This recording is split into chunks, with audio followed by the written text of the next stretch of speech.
আমাদের এই শিক্ষার্থীদের উপর যে হামলা হয়েছে ন্যাক্কারজনক, এই হামলার প্রতিবাদে যদি ওরা ন্যায় বিচার না হয়, আমরা সন্তুষ্ট না হই, 28 তারিখে ঢাকা শহর ব্লকেট হবে। হামলাকারীকে আগামী 24 ঘন্টার মধ্যে গ্রেফতার করতে হবে।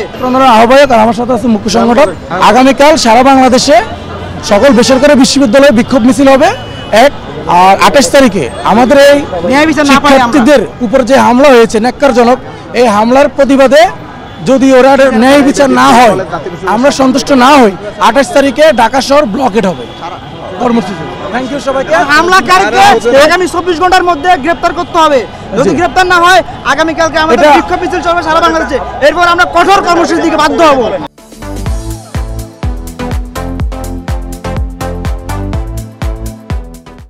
আমাদের দুইটা দাবি।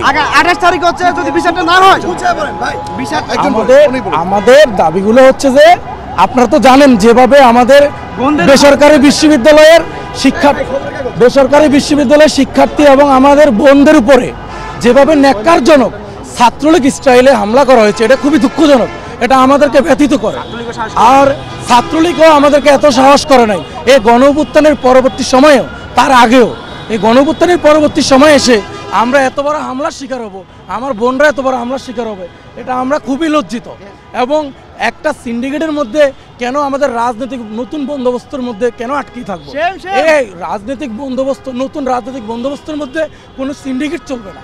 এই সিন্ডিকেট আমরা ভেঙে দিব। আমাদের দাবি আমি অলরেডি বলেছি, আগামীকাল সারা বাংলাদেশের বেসরকারি বিশ্ববিদ্যালয় বিক্ষোভ কর্মসূচি আর বিচারের দাবিতে যারা আজকে আমাদের শিক্ষার্থীদের উপরে হামলা করেছে অন্যায়ভাবে, তাদের গ্রেপ্তার করবে এবং তাদেরকে চিহ্নিত করে তাদেরকে বহিষ্কার করতে হবে। আমাদের 5 জন মেয়ে হ্যারেজ হয়েছে। তারপর হচ্ছে আমাদের টোটাল সংখ্যা 12 থেকে 15 জন।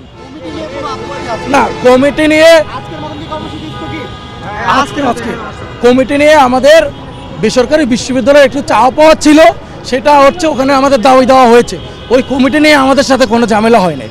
আমাদের সবচাইতে ঝামেলা হয়েছে যে ওখানে তো আমাদের একটাই দাবি ছিল, যেহেতু একটা নতুন রাজনৈতিক সংগঠন হবে, তাহলে এটা শহীদ মিনার কেন না, এটা কেন মধুর ক্যান্টিনে হতে হবে, আর এটা কেন একটা ডাবিস সিন্ডিকেটের মধ্যে থাকতে হবে?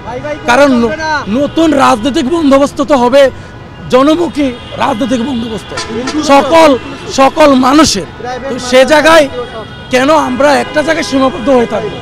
আমরা সকল যেহেতু জায়গায় চিন্তা করতেছি, একটা জায়গায় আমরা থাকবো না।